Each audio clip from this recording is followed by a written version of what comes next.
अस्सलामुअलैकुम। तो आप देख रहे हैं A I pro with Zeb Malik. तो आज हम पढ़ने जा रहे हैं मशीन लर्निंग।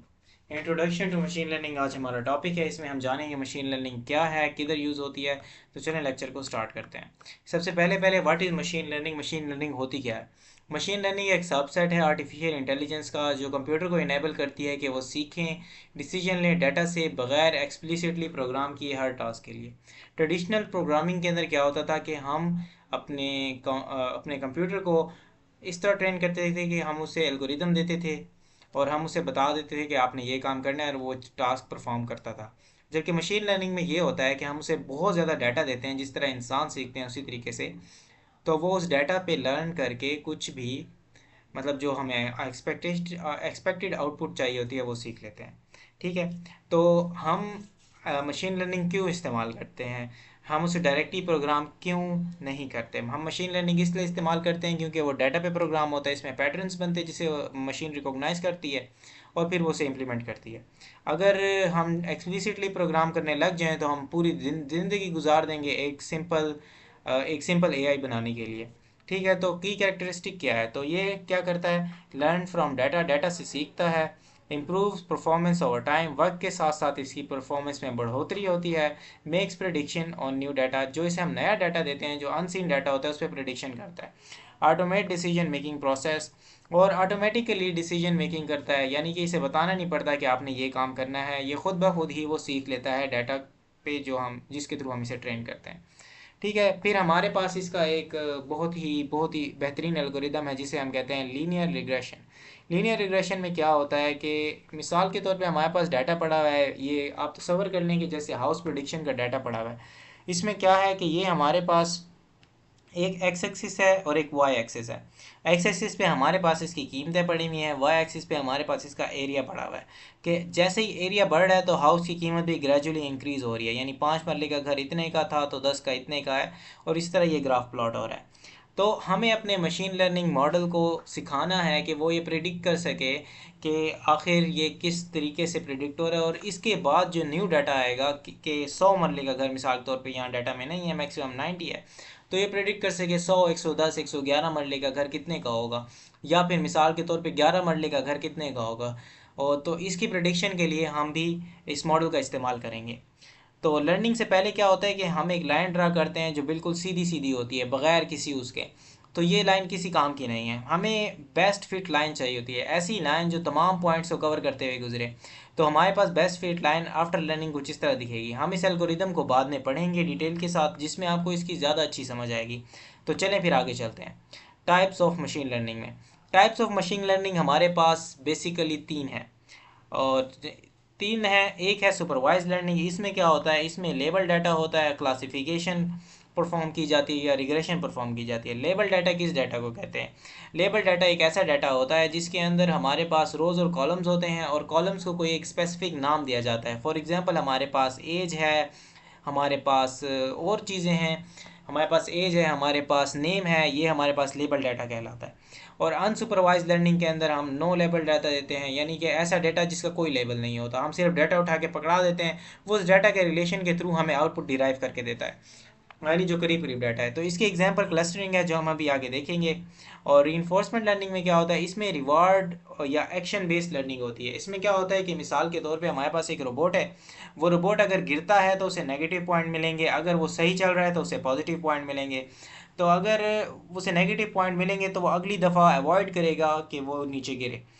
तो अगर उसे पॉजिटिव पॉइंट मिलेंगे तो वो फिर क्या करेगा कि कोशिश करेगा कि वो सही चले ताकि उसे पॉजिटिव पॉइंट मज़ीद मिले। तो इस तरीके से रीइंफोर्समेंट लर्निंग काम करती है। और चौथा है रूल बेस्ड लर्निंग, जो यहाँ पे हम आपको नहीं पढ़ाएंगे, ये एडवांस कोर्स में आता है। सुपरवाइज लर्निंग में क्या होता है? सुपरवाइज लर्निंग में डाटा को लेबल ट्रेनिंग के टाइम लेबल डाटा दिया जाता है, और इसकी एग्जांपल है email spam detection, image recognisation वगैरह। ठीक है। गोल क्या होता है? प्रिडिक्ट करना है आउटपुट न्यू डाटा के लिए। अनसुपरवाइज लर्निंग एल्गोरिदम में क्या होता है? ये पैटर्न फाइंड करता है डाटा में लेबल्स के बगैर। ठीक है, इसे लेबल नहीं दिया जाता बिल्कुल भी। इसके पास जो डाटा होगा, मिसाल के तौर पे हमने बिल्ली कुत्ते की शक्ल दे दी है, इसको इमेजेस दे दी हैं बहुत सारी, लेकिन हम इसे बताएंगे नहीं कि कौन सी बिल्ली की है कौन सी कुत्ते की है। ये ऑटोमेटिकली उसे रिकॉग्नाइज करेगा, यानी ये नहीं बताएगा कि ये बिल्ली कुत्ते की, ये बताएगा कि ये 1 क्लस्टर में है, ये 2 क्लस्टर में है। ये एक एग्जांपल है। इस तरह हम इसे मज़ीद डीपली पढ़ेंगे तब आपको सही समझ आएगी। कस्टमर सेगमेंटेशन यानी कि कौन सा कस्टमर अच्छा है कौन सा बुरा है, उसकी सेगमेंटेशन, कौन ज़्यादा खरीदारी करता है कौन कम खरीदारी करता है, इसके लिए इस्तेमाल होता है। एनॉमली डिटेक्शन के लिए इस्तेमाल हो सकता है, यानी कि कोई ऐसी हरकत जो कि नॉर्मल ना हो, उसके लिए भी अनसुपरवाइज्ड लर्निंग एल्गोरिदम यूज़ होता है। ठीक है, गोल क्या होता है? डिस्कवर हिडन स्ट्रक्चर, कुछ ऐसे स्ट्रक्चर्स को डिस्कवर करना जो हम वैसे नहीं समझ सकते। तो रीइंफोर्समेंट लर्निंग में क्या होता है? Learns to trial and error, जिस तरह कि मैंने आपको पहले बताया है कि वो गिरता है उठता है, उससे सीखता है, उससे पॉजिटिव स्कोर मिलेगा तो वो उसको बार बार करेगा, नेगेटिव मिलेगा तो वो नहीं करेगा। उसने खाना अच्छा बनाया, उससे पॉजिटिव स्कोर मिलेगा, बुरा बनाया नेगेटिव स्कोर मिलेगा तो वो फिर बुरा खाना बनाने से बचेगा, अच्छा खाना बार बार बनाएगा। फॉर एग्जांपल क्या है, इसे गेम प्लेइंग के अंदर इस्तेमाल किया जाता है। जो एआई होता है हमारे पास, अगर कुछ लोग पबजी खेलते होंगे तो उसके अंदर क्या होता है कि जो ओपोनेंट्स होते हैं, बोट्स जो होते हैं, वो यूजुअली रीइंफोर्समेंट लर्निंग उन पर थोड़ी बहुत परफॉर्म की जाती है, उन्हें सही तरह तो ट्रेन नहीं किया होता, तो वो बस आते हैं और मर जाते हैं। अगर उनमें सही तरह रीइंफोर्समेंट लर्निंग परफॉर्म की जाए तो वो भी रियल प्लेयर्स की तरह खेलेंगे, बल्कि उनसे बेहतर खेलेंगे। रोबोटिक्स में भी इससे इस्तेमाल किया जाता है। जो ऐसे रोबोट्स हैं, टेस्ला वाली ऑटो ड्राइविंग कार्स हैं, उनके लिए भी हम रीइंफोर्समेंट लर्निंग का इस्तेमाल करते हैं। गोल क्या है? मैक्सिमाइज रिवार्ड थ्रू एक्शन, कि रिवार्ड्स को बढ़ाना है एक्शंस के थ्रू। एग्जाम्पल देखते हैं एक अनसुपरवाइज लर्निंग की। के mean clustering, learning group similar data. For example हमारे पास यहाँ चार तरह रहता है, एक कुत्ते की तस्वीरें हैं, चार डॉग की तस्वीरें हैं, और चार कैट की तस्वीर हैं, चार पिजन की तस्वीर हैं, चार स्पैरो की तस्वीरें हैं। ठीक है, तो के मीन क्लस्टरिंग में क्या होता है कि आप मतलब machine learning algorithm automatically detect कर लेता है कि किस जगह पे क्लस्टर बन रहे हैं, किस जगह पे करीब करीब सिमिलर सिमिलर डाटा है, तो वहाँ पे एक पॉइंट ड्रा कर लेता है और उस सर्कल के अंदर ये हमारे पास क्या आ जाते हैं, ये हमारा क्लस्टर आ जाता है। और ये बताता है कि ये ग्रुप 1 से बिलोंग करता है, ये ग्रुप 2 से, ग्रुप 3 से, ग्रुप 4 से। ओके हो गया। फिर इसके बाद हमारे पास रियल वर्ल्ड एप्लीकेशन है कि इंडस्ट्री में कहाँ इस्तेमाल हो रही है, हेल्थ केयर में है, और फिर इसके एप्लीकेशन के हैं, इंडस्ट्री के अंदर किस टाइप का एल्गोरिदम यूज़ हो रहा है, उसका असर क्या होता है। हेल्थ केयर में इस्तेमाल होता है, मेडिकल इमेज एनालिसिस के अंदर इस्तेमाल होता है, ये सुपरवाइज लर्निंग एल्गोरिदम है और इसका अर्ली इम्पैक्ट है डिजीज डिटेक्शन। फाइनेंस में इस्तेमाल होगा फ्रॉड डिटेक्शन के लिए, सुपरवाइज और अनसुपरवाइज दोनों एल्गोरिदम इस्तेमाल होते हैं, लेकिन ज़्यादातर अनसुपरवाइज ही होता है। प्रिवेंट फाइनेंशियल लॉसेस को बचाने के लिए। ट्रांसपोर्टेशन के अंदर इस्तेमाल होगा, सेल्फ ड्राइविंग कार्स के अंदर। ये तमाम टाइप्स के आ जाते हैं, इसमें इन्फोर्समेंट भी आ जाती है, सुपरवाइज भी आ जाती है, अनसुपरवाइज भी आ जाती है। यूजुअली इन्फोर्समेंट लर्निंग इस्तेमाल होती है ऑटोनोमस नेविगेशन के लिए। ठीक है, एंटरटेनमेंट रिकमेंडेशन सिस्टम्स हैं।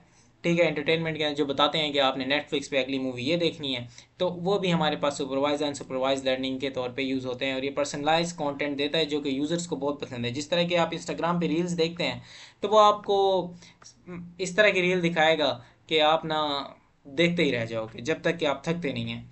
तो AI, machine learning, deep learning का इनका रिलेशन देखते हैं। एआई जो है ना, ये ब्रॉडर फील्ड है, ये सबसे बड़ी है। इसके अंदर मशीन लर्निंग आती है जो इसका सबसेट है, फिर डीप लर्निंग आती है जो मशीन लर्निंग का सबसेट है। एआई क्या है?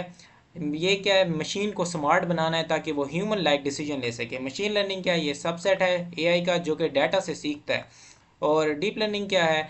ये सबसेट है एमएल का जो कि न्यूरल नेटवर्क से, यानी कि जिस तरीके पे इंसान का ब्रेन चलता है उस पर सीखता है। एस्पेक्ट्स कौन कौन से कवर करते हैं? फॉर एग्जांपल अगर आप स्कोप को देखें तो एआई की तो बहुत ज़्यादा स्कोप है, उसको तो आप इमेजिन भी नहीं कर सकते। मशीन लर्निंग की सबसेट ऑफ एआई है तो ये उससे थोड़ा सा कम स्कोप है, लेकिन उसकी भी बहुत बड़ी स्कोप है। डीप लर्निंग फिर सबसेट है एमएल का, तो फिर इस तरह इनकी स्कोप कम होती जाती है थोड़े थोड़े। तो डाटा रिक्वायरमेंट्स क्या है? डाटा रिक्वायरमेंट्स मॉडरेट होगी मशीन लर्निंग में, डीप लर्निंग में बहुत ज़्यादा होगी। ह्यूमन इंटरवेंशन मशीन लर्निंग में मीडियम होगी और डीप लर्निंग में होगी ही नहीं, एआई के अंदर बहुत ज़्यादा होगी।